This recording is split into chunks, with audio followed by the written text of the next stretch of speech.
कौरव यादव युद्ध और दुर्योधन की पराजय। नारद जी कहते हैं, राजन, उसी समय जिनकी क्रोधाग्नि भड़क उठी थी, वे समस्त कौरव भी अपनी अपनी सेनाओं के साथ प्रद्युम्न का सामना करने के लिए निकले। रत्न जटित कंबल से अलंकृत और सोने की सांकलों से सुशोभित 60,000 हाथी विजय ध्वज फहराते हुए निकले। प्रलय पयोधि के महान आवर्तों के टकराने के समान गगन भेदी ध्वनि करने वाली 60,000 दुंदुभियों का गंभीर घोष फैलाने वाले वे गजराज क्रमशः आगे बढ़ने लगे। लोहे की कवच बांधे तथा शिरस्त्राण धारण किए 2 लाख महामल्ल भी युद्ध के लिए निकले। उनके साथ बहुत से हाथी और सांड भी थे। तदनंतर सोने के कंगन, बाजूबंद, किरीट और सुंदर कुंडल पहने, स्वर्ण में कवच धारण किए 2 लाख गजारोही योद्धा निकले। तत्पश्चात पीले कवच और टेढ़ी पगड़ी से सुशोभित 2 लाख वीर योद्धा, जो अनेक संग्रामों में विजय कीर्ति पा चुके थे, युद्ध के लिए निकले। वे भी हाथियों पर ही बैठे थे। कोई लाल रंग के वस्त्र पहने और लाल रंग के ही आभूषणों से विभूषित थे। वे लाल रंग की ही झूल से सज्जित ऊंचे गजराजों पर चढ़कर युद्ध के लिए निकले थे। कुछ हाथी सवार योद्धा काले रंग के कपड़े पहने हुए थे, कुछ हरे वस्त्रों से सुसज्जित थे, कुछ लोग श्वेत वस्त्र धारण किए हुए और कुछ गुलाबी कपड़ों से सजे हुए युद्ध के लिए आए थे। करोड़ों राजकुमार देव विमानों के समान रथों पर बैठकर आए थे, जो अत्यंत ऊंचे और सिंह ध्वज से सुशोभित थे। उन रथों पर पताकाएं फहरा रही थीं। अंग वंग तथा सिंधु देशों में उत्पन्न हुए चंचल घोड़ों पर, जो मन के समान वेगशाली तथा सोने के आभूषणों से विभूषित थे, सवार हो बहुत से क्षत्रिय योद्धा शस्त्र लिए नगर से बाहर निकले। राजन, लोहे के कवचों से अलंकृत तथा विद्याधरों के समान युद्ध कुशल बहुसंख्यक वीर चारों ओर से झुंड के झुंड निकलने लगे। भेरी, मृदंग, पटह और आनक आदि युद्ध के बाजे बजने लगे। सूत, मागध और बंदी जन कौरवों का यश गा रहे थे। धृतराष्ट्र पुत्र दुर्योधन अपनी विशाल सेना के बीच बहुत बड़े रथ पर बैठा शोभा पा रहा था। वह रथ चंद्रमंडल के समान उज्जवल तथा 4 योजन के घेरे वाले छत्र से अलंकृत हो अत्यंत मनोहर प्रतीत होता था। वह छत्र उसे राजाओं की ओर से भेंट के रूप में प्राप्त हुआ था। हीरे के बने हुए दंड वाले बहुत से व्यजन चंबल डुलाने वालों के हाथों में सुशोभित हो उस रथ की शोभा बढ़ाते थे। उसमें श्वेत रंग के घोड़े जुटे हुए थे और उसके ऊपर सिंह ध्वज फहरा रहा था। दुर्योधन के अतिरिक्त अन्य धृतराष्ट्र पुत्र भी अलग अलग रथ पर बैठे थे। उनके रथों पर भी 4-4 योजन के घेरे वाले छत्र, जिनमें मोती की झालरें लटक रही थीं, शोभा दे रहे थे।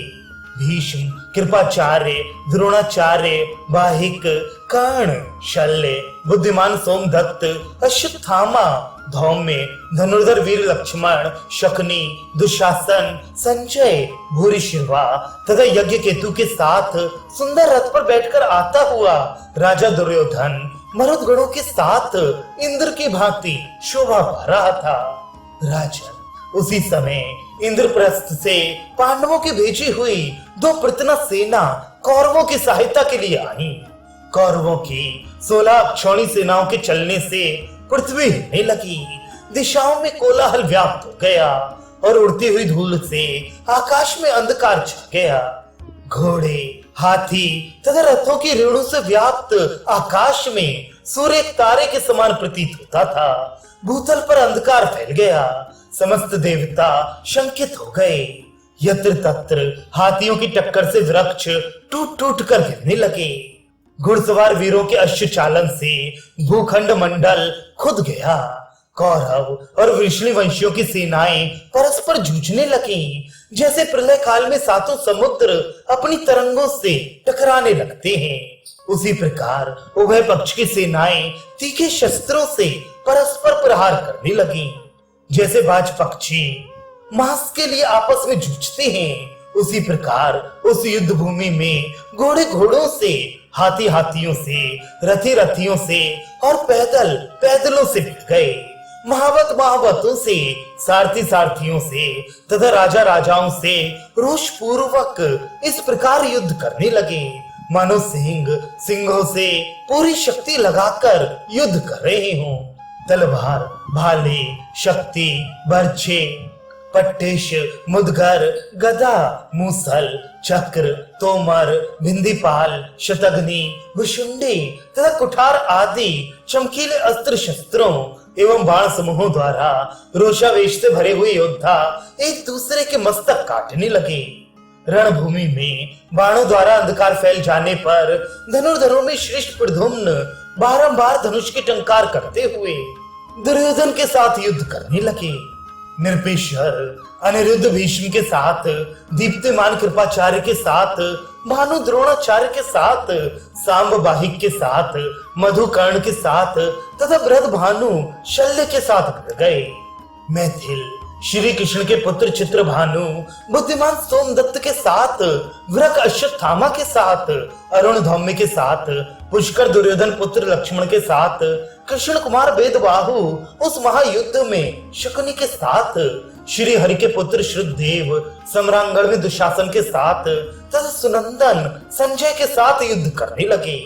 राजन गद विदुर के साथ, कृतवर्मा भूरिश्रवा के साथ तथा अक्रूर यज्ञ केतु के साथ संग्राम भूमि में लड़ने लगे। इस प्रकार दोनों सेनाओं में परस्पर अत्यंत भयंकर युद्ध छिड़ गया।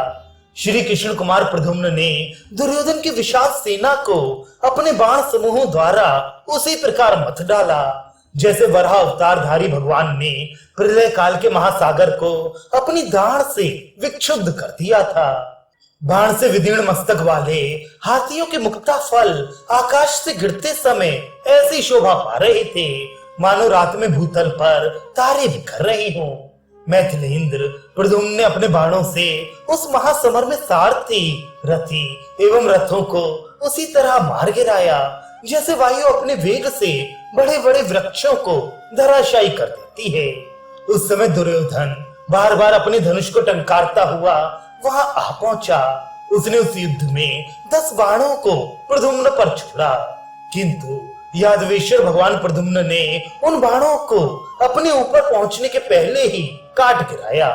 तब दुर्योधन ने पुनः प्रद्युम्न के कवच को अपना निशाना बनाकर सोने के पंख वाले 10 सहायक चलाए। वे सहायक प्रद्युम्न के कवच को विदीर्ण करके उनके शरीर में समा गए।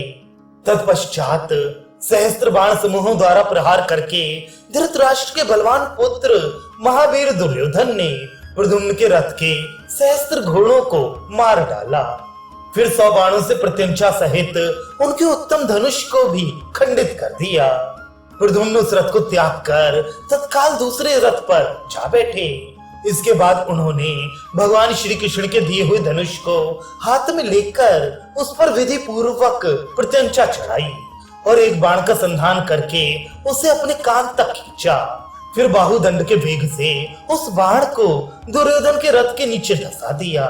वह बाण दुर्योधन के रथ को ले उड़ा और 2 घड़ी तक उसे आकाश में घुमाता रहा। तत्पश्चात जैसे छोटा बालक कमंडल को फेंक देता है, उसी प्रकार उस बाण ने दुर्योधन के रथ को आकाश से नीचे गिरा दिया। नीचे गिरने से वह रथ तत्काल चूर चूर हो गया। उसके सभी घोड़े सारथी सहित मृत्यु के ग्रास बन गए। महाबली धृतराष्ट्र पुत्र तत्काल दूसरे रथ पर जा बैठा। उसने 10 सहायकों द्वारा युद्ध भूमि में प्रद्युम्न को घायल कर दिया।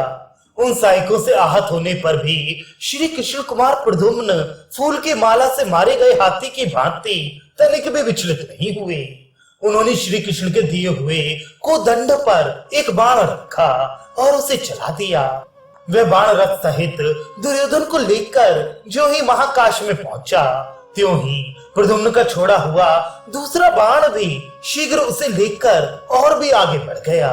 तब तक तीसरा बाण भी वहां आ पहुंचा। उसने अश्व तथा सारथी सहित उस रथ को लेकर राजमंदिर के आंगन में आकाश से धृतराष्ट्र के समीप इस प्रकार लापटका मानो वायु ने कमल कोश को उड़ाकर नीचे डाल दिया हो। उस रथ को वहां गिराकर वह बाण रणभूमि में प्रद्युम्न के पास लौट आया। नीचे गिरते ही वह रथ अंगार की भांति बिखर गया। दुर्योधन मुख से रक्त वमन करता हुआ मूर्छित हो गया।